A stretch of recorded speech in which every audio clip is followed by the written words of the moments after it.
व फतेहबाद की पावन धरा की ओर से देश के यशस्वी प्रधानमंत्री माननीय नरेंद्र मोदी जी का, प्रदेश के पूर्व मुख्यमंत्री माननीय खट्टर जी का व माननीय मुख्यमंत्री जी का व वर्तमान में मुख्यमंत्री माननीय जिलाध्यक्ष बलदेव गोरवा जी का कि उनकी बदौलत माननीय पूर्व मुख्यमंत्री जी फतेहबाद की पावन धरा पर पहुंच रहे हैं। हम वर्तमान में केंद्र सरकार व हरियाणा सरकार का धन्यवाद करते हैं कि जो सुविधाएं हम सब आज भोग रहे हैं, जो सुविधाएं हमारे दरवाजे पर है, ये वर्तमान सरकार की देन है।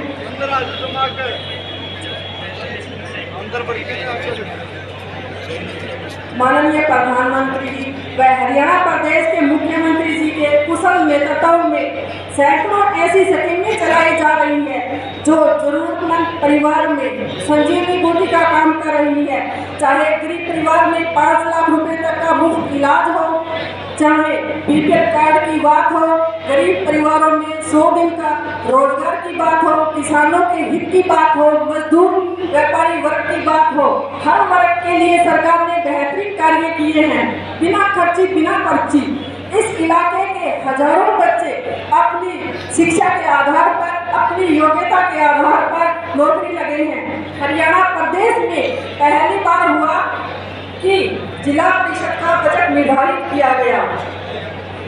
आज मैं अपनों से इस राष्ट्र के लिए निवेदन करती हूँ कि हमारे देश की बागडोर हमें इसी ऊर्जावान सरकार को फिर से सौंपनी है ताकि देश प्रदेश तीव्र गति से आगे बढ़े और सबके हितों के लिए चल रही योजनाएं और मजबूत हो। इसी के साथ जय हिंद, जय भारत। क्योंकि इस देश के अंदर जिस प्रकार की सरकारी चलती थी, इस देश के अंदर पहले व्यवस्थाएं कुछ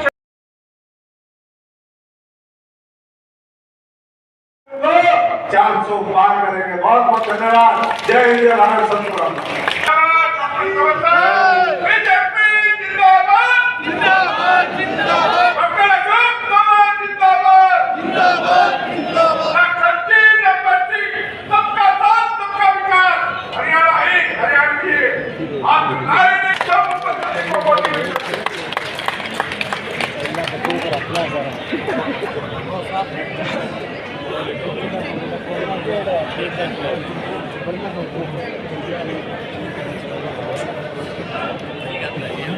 बोला गुरु जम्बेश्वर भगवान के, गुरु जम्बेश्वर भगवान के। भाइयों बहनों, आज एक महान ऐसा व्यक्तित्व अपने इस देश में हुए जिनकी आज जयंती का दिन है। एक बार उनके नाम से भी जयकारा बोलेंगे। और वो महान व्यक्तित्व हुए हैं महात्मा ज्योतिबा फुले। हम में से बहुत लोग शायद उनकी जीवनी को जानते नहीं होंगे, लेकिन बहुत बड़े समाज सुधारक जैसे गुरु जम्बेश्वर भगवान जी का स्थान रहा, वैसे महाराष्ट्र में पैदा हुए महात्मा ज्योतिबा फुले, उनका आज जयंती का दिन है। एक बार उनको भी जयकारा बोल करके उनको श्रद्धांजलि अर्पित करेंगे।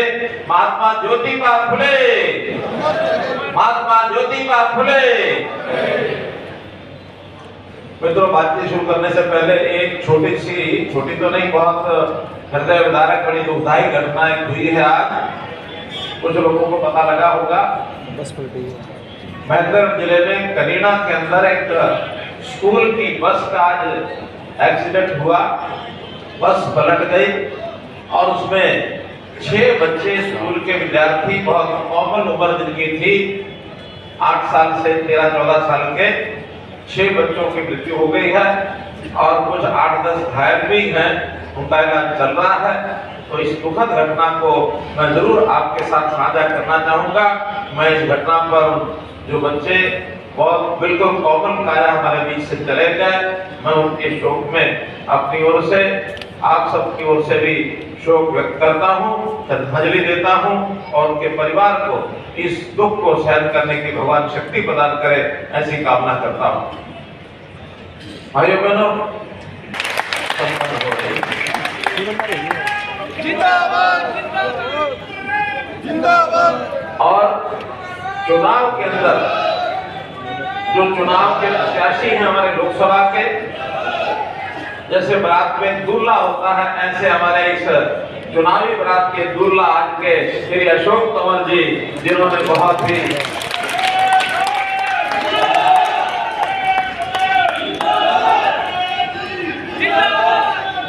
ही मेहनती आदमी है, संघर्षशील है, पूरा जीवन यानी एक प्रकार का भले किसी भी प्लेटफॉर्म से लगाया हो इन्होंने, लेकिन समाज की सेवा, खास करके विशेष गरीब समाज, पिछड़ा समाज, अनुसूचित जमात समाज को पूरी चिंता करते आज भी मंच पर विराजमान है। पार्टी के हमारे पूर्व के प्रदेश अध्यक्ष, राज्यसभा के सांसद, वर्षों बहुत यानी जिनको कहना चाहिए कि इस फतेहाबाद जिले के एक एक व्यक्ति के बारे में, एक एक गांव के बारे में जिनकी जानकारी, जो कि ये लगातार काम करते रहे हमारे बीच में, श्री सुभाष बराड़ा जी का सहयोग करते रहे, ऐसे हमारे भाई मीनू बेड़ीवाल जी पार्टी में पूर्व में जिला अध्यक्ष रहे, वर्तमान में चेयरमैन है भाई वेद भोला जी, पार्टी के प्रदेश के सचिव हैं श्री सुरेंद्र आर्य जी, जिला परिषद के हमारी चेयरमैन फतेहाबाद की बहन सुमन कीचक, ऐसे ही चेयरमैन नगर परिषद के हमारे राजेश जी, चेयरमैन श्री रविंद्र जी बलियाला जो पहले पूर्व में रतिया से विधायक रहे, और चेयरमैन हरियाणा सरकार में अभी जिनके उपस्थित चाहे मंच पर बैठे चाहे सभा में बैठे, सामने मेरे बुजुर्गों, नौजवान साथियों, हमारी माताएं बहनें बड़ी संख्या में आई हैं, हमारे पत्रकार छायाकार मित्रों, आप सबका बहुत बहुत स्वागत, बहुत बहुत अभिनंदन। मित्रों, चुनाव की सभाएं सब जगह जो जाने का अवसर मिल रहा है, भले ही मुझे सब लोग, कोई पूर्व मुख्यमंत्री कहता है तो मुख्यमंत्री जी 10 के 10 जो कैंडिडेट हैं उसमें मेरा भी एक नाम है, करनाल से मुझे भी प्रत्याशी बनाया गया है, इसलिए करनाल के सारे काम गलत होते हैं। ये ठीक है, जो व्यक्ति के नाते भी होते हैं, कुछ उनकी पार्टियां भी होती हैं, और उनमें से कम 3 मुख्यमंत्री ऐसे हैं जिनके साथ मेरा अच्छा संबंध भी रहा है, मैं व्यक्तिगत रूप से उनके साथ बैठता भी था और घंटों उनके साथ समाज की समस्याओं का विचार करता था। उसमें से हल क्या हो सकता है उस समस्याओं का, उस दिन से दिमाग में कुछ बातें बैठी होती थी, अगर उस समय ठीक करने की स्थिति होती थी तो सुझाव देते थे, अगर ठीक नहीं होती थी तो आज इन 10 सालों का उपयोग हमने उन समस्याओं को हल करने के लिए किया। जैसे उदाहरण के लिए 1996 से लेकर 1998 तक चौधरी बंसीलाल जी के साथ हमें काम करने का मौका मिला। भारतीय जनता पार्टी सरकार में शामिल थी, और जब देखते थे कि 4th फ्लोर जो सेक्रेटरीट का एम्प्लॉइज का, कर्मचारियों का भरा रहता था और हाथ में पर्ची ट्रांसफर के लेके दौड़ते रहते थे, उस समय के जो अध्यापक थे, कविता के मोड़ और मास्टर के मरोड़, ये काट जोड़ अब था उनका स्वभाव। एक अच्छे विकास पुरुष के नाते भी उनका नाम लिया जाता, लेकिन अपनी बात को कहने में वो कभी पीछे हटते नहीं थे। उन्होंने 20-20 मिनट दूर फेंक दिए। हमने कहा नहीं, हमने ट्रांसफर पॉलिसी बनाई, घर के पास मास्टर के लगना चाहिए, उसका मन ठीक रहना चाहिए पढ़ाई में। और आज मुझे खुशी, चौधरी भजनलाल जी के साथ में घंटों बैठा, जब बैठते थे तो बहुत सी समस्याओं की बातें होती थी, तो उस समय भी जो तकलीफें लोगों को होती थी, बहुत विषय चले, उसमें एक विषय आया कि समाज में जो कर्मचारी हैं ये बहुत गड़बड़ करते हैं, वो कैसे ठीक किया जाए। छोटी छोटी जो बात पर लोगों को तंग करते हैं, किसी की जेब से 100 रुपया 50 रुपया निकाल लेते थे, और निकालते भी अब काबू आते नहीं है, देखो उसको 50 रुपए 100 रुपए 200 रुपए देना नहीं पड़ता, लेकिन उस समय की मजबूरी होती है। कल किसी एक जगह मैंने थोड़ा सा इस बात को किसी और ढंग से कह दिया था, और आज बताया सोशल मीडिया में बहुत चलने लगा। मेरे चौधरी भजनलाल जी से बहुत अच्छे संबंध घंटों, चौधरी प्रकाश चौटाला, भले ही कोई भी उनका भूतकाल रहा हो, कैसे उनका नाम रहा, लेकिन नौकरियों के विषय में उनसे भी मैं चर्चा करता था। उन नौकरियों के विषय के कारण से आज हमने जो ये बिना खर्ची बिना पर्ची की बात की है, ये विचार उस समय बनता था कि गलत ढंग से नौकरियां जा रही हैं, ये बिकती हैं, कोई सिफारिश है, कोई पैसे, और इसके दुष्परिणाम क्या क्या हुए हैं ये हम सबको मालूम है। लेकिन आज मुझे फख्र से कहना पड़ रहा है कि 1,40,000 लोगों को हरियाणा में हमने नौकरी दी, तो नियमित दी, घर में रहेंगे, बिना पर्ची बिना खर्ची नौकरी देंगे, गरीब आदमी को सबसे पहले देंगे, ये भी हमने किया है। तो भाई बहनों, काम हमने इतने किया, मैं तो ये सिर्फ उल्लेख किया है कि इन उदाहरणों से प्रस्तुत हम कर सकते हैं कि हमने समाज की समस्याओं को, गरीब कई बार तो हमारे गांव में उनकी इज्जत भी कम हो जाती है, इसकी इज्जत को बहाल करना, उसके लिए भी हमने 3000 रुपए की पेंशन, ठीक है तो ठीक कहते हैं, वो हो सकता है शुरू में कुछ तकलीफें हो, उस बात को पूरा करके जनता को आखिरकार उसकी सुविधा ये हमने दी है। तो मित्रों, आज चाहे नौकरियां हो चाहे वो, तो कहते हैं भंडारे में पहुंचे, लेट पहुंचे तो पूरी खत्म हो गई, भंडारे में लेट पहुंचे पूरी खत्म हो गई, और हाथ मलते हुए बाहर आए तो चप्पल गायब हो गई। हाथ मलते मलते और फिर बाद में मुझको को दाव देके लोगों को झूठा दिखाने के लिए हम तो ये कर देंगे, ये कर देंगे, वो कर देंगे। लेकिन मुस्लिम महिलाओं को भी ये 3 तलाक का जो ऐसा दोष था, ये ऐसा जो 3 तलाक की उनकी समस्या, कि पति को कुछ भी छोटी मोटी छींक भी आ जाए तो पत्नी को दोष बढ़ के तलाक तलाक तलाक करके उसको घर से बाहर कर दिया। इतना बड़ा दोष, इसकी सोच कांग्रेस ने कभी नहीं की। इसकी ठीक करने की सोच अगर किसी ने की है तो नरेंद्र मोदी ने की है कि 3 तलाक वाला जो कानून बना करके उस समस्या की खत्म कर दिया। ये हमारी मुस्लिम बहन ने उनके लिए इतना बड़ा किया। 370 की बात, राम जन्मभूमि पर मंदिर बनने की बात, CAA जो बाहर विदेशों में हमारे समाज के लोग बैठे हैं, वो तो भारत में आते हैं, उनको नागरिकता देने की बात, GST लागू करने की बात दी कि उसका चुनाव प्रचारित नहीं होगा, टाइम फिक्स हो गया। और 9 पर तो ये कुछ तय ही नहीं कर पा रहे हैं, या तो इनके यहाँ कैंडिडेट नहीं है तो लड़ाई इतनी है कि एक दूसरे को स्वीकार नहीं है। तो इसलिए भाई बहनों, केवल हम तो इतनी बात कहेंगे कि आप लोग इन सब बातों से थोड़ा ऊपर उठ करके और आने वाले 25 तारीख को जिस प्रकार से हम देखते हैं कि इस 25 तारीख को चुनाव इस लोकसभा में पहले हमने जीत हो सकता नंबर 1 पर आ जाए, और नंबर 1 पर आती है तो आपको इसकी बहुत बहुत बधाई देते हुए मैं इतनी कामना करता हूँ कि हम मोदी जी की कहे हुए बात कि उन्होंने कहा कि हर समस्या को हल करने की गारंटी मोदी की है, और हमने बदले में कहा कि हरियाणा की 10 सीटें जीतने की गारंटी ये हम लेते हैं।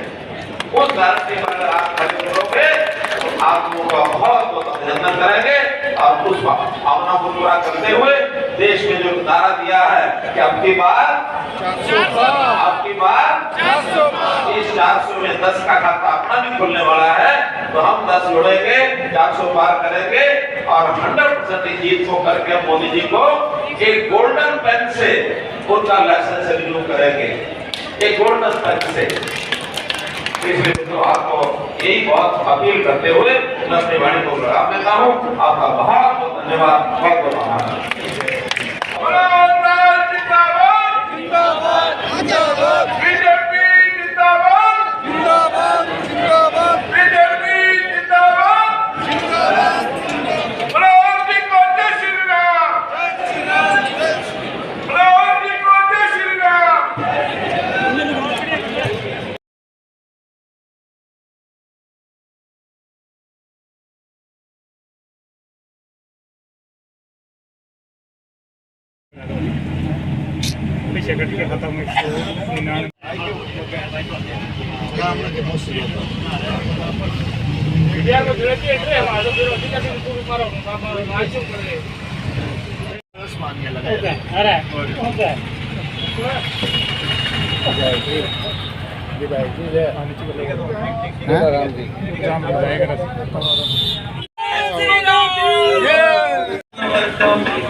Thank you.